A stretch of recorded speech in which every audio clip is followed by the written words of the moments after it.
Tell me a ghost story that sounds completely unbelievable but is entirely true. I'll go first. When I was What's up, TikTok? It's been a while. Haven't really posted here on like almost 2 years. Just haven't really been feeling it. Just been kind of following people and just doing stuff. But yeah, I might as well give this a shot because everyone's telling their ghost stories, and I decided to tell some that I know. So I'm gonna tell two stories. One is about my teacher, and one is about me. So the first one's gonna be about my teacher. So this one I heard when I was in high school when he was teaching our class, and he told the story every year to every class he had when we came in. So this story takes place in a European town, small European town. Forgot what town it was, but he said he was, it was a local town where he grew up with before he moved out of it. And he was around 8 or 9 when the story happened. And he was an altar boy for the local church. And they had this local priest there, and he got a message that a gentleman was not feeling well, that he needed to come get a blessing or need some cleansing or something, that he just wasn't feeling well.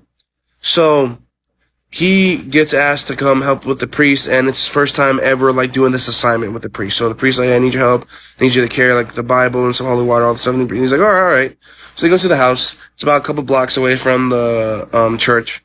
So when they get there, they enter the house, and my teacher, he felt something like off. He felt something like was evil in the house, and he just didn't feel right being here. But he had to help the priest and he had to do his job basically. So they get there.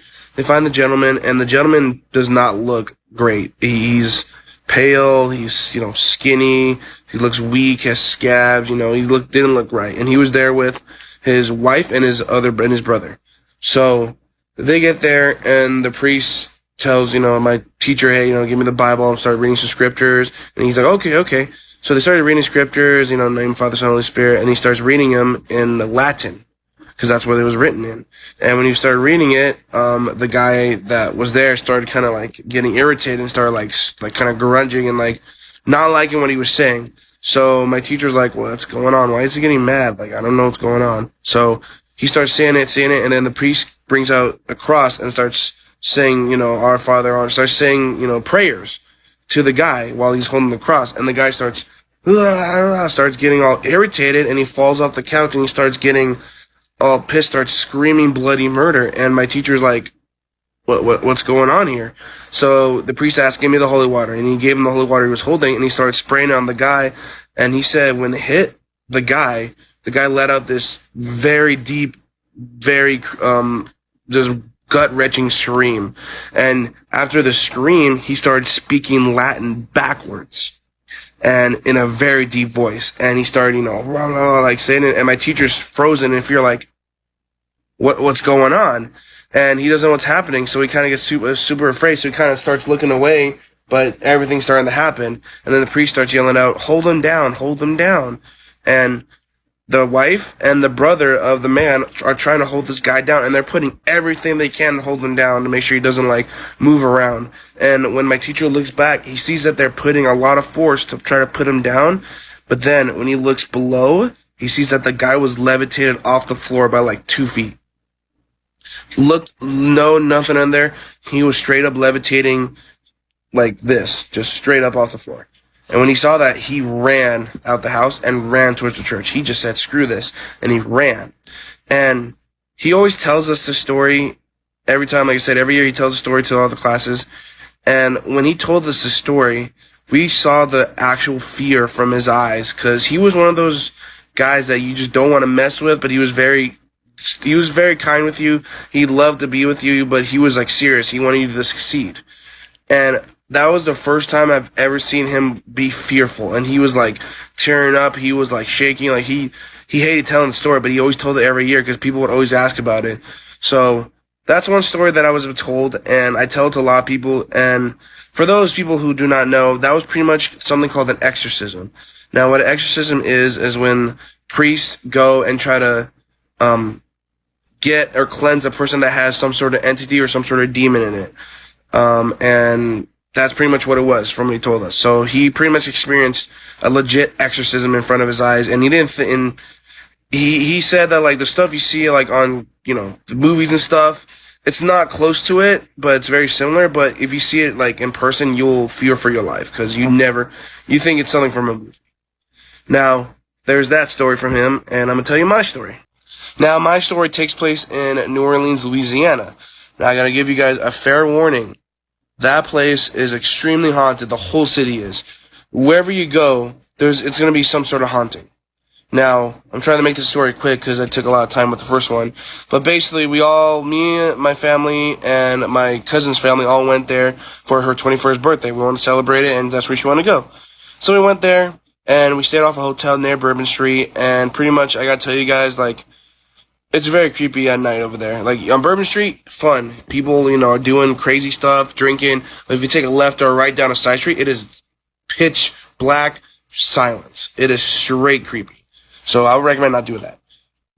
Now in this hotel, it was a simple room. You enter the room to the right. There's a little hallway that had the sink and the bathroom. Then past the wall and the door frame, there were 2 beds to the right, a window in the back that was a huge window, and then a TV and some lounge chairs.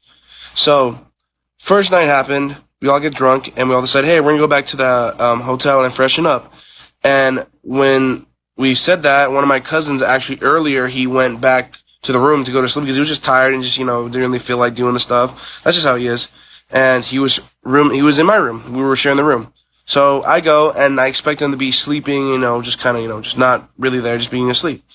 So I enter the room and I'm pretty much like about to be really drunk, but I'm like a little bit drunk. Let's just say that. And I enter the room and I look up and I see a full-fledged, full figure standing in front of the window to where it was blocking the light of the moon. Because the moon was bright that night, but it was straight up blocking the light. And it was just standing there staring at me. And I go, oh, hey, Victor. And it's my cousin's name. And I hear a response back. So I figured, oh, it's him. He's probably awake for something. I go, freshen up, and I walk out the room. Now, I go back to the room the second night, and I'm by myself. And it's around earlier this time, like around like 8 o'clock, 7 o'clock, and they're all out. I just had to go back to the room, I think, to get something. And I'm looking through my bags, and I'm near my bed, and then all of a sudden I hear the sink go on. Sink goes on, and I kind of freeze, and I go, all right, I know you're here. And I go, if you want me to leave this room, just turn off the sink right now. Immediately a second after, sink turns off. And I go, all right, I'm going to leave, let me get my stuff, and I'm going to go. So I left the room, and I honestly was a bit afraid, but I kind of didn't really want to think about it, didn't want to have it ruin my weekend, so I just went on with my day. Now, here comes the third night. Now, this night was pretty much the one that kind of was the icing on the cake. So this was the night before we all left. I'm in my bed, I'm sleeping, and I pretty much, I'm just sleeping, and then I wake up all of a sudden at like 3, 4 a.m. in the morning. I look to my right, and my cousin's dead asleep. So I kind of I'm like, all right, there's something in this room that's not him. So I kind of slowly look up from my bed, and I can see this tall figure kind of staring out of the side of the wall where it goes to the hallway, kind of staring at it like me, just like this, looking at me. It's kind of staring. And I'm getting chills talking about this. And he's just staring at me. And I go, listen. I kind of whisper, listen, I don't know what you want from me. Please leave me alone. I'm going to go home tomorrow. I'm not going to bother you. And I hope whatever is troubling you, hope you fix it. And I see you just go, slowly go away from the wall. And I was wide awake for pretty much the rest of the morning. I think I got up and I kind of turned the lights on. I was looking around and there was nothing. So I decided to go on Bourbon Street and just try to find something to do. And then I got back to the hotel and they're like, were you out? And I go, yeah, I woke up early this morning, but in reality, I was afraid for my life. So that's pretty much what happened with me. And I think I had some sort of, what they say, an intelligent haunt, because it was responding to me very well. And for some reason, it was going after me. I don't know what that figure was. It didn't really bother my cousin because he didn't really experience anything, but it bothered me. And whatever it is, I hope it found peace. That's all I could say.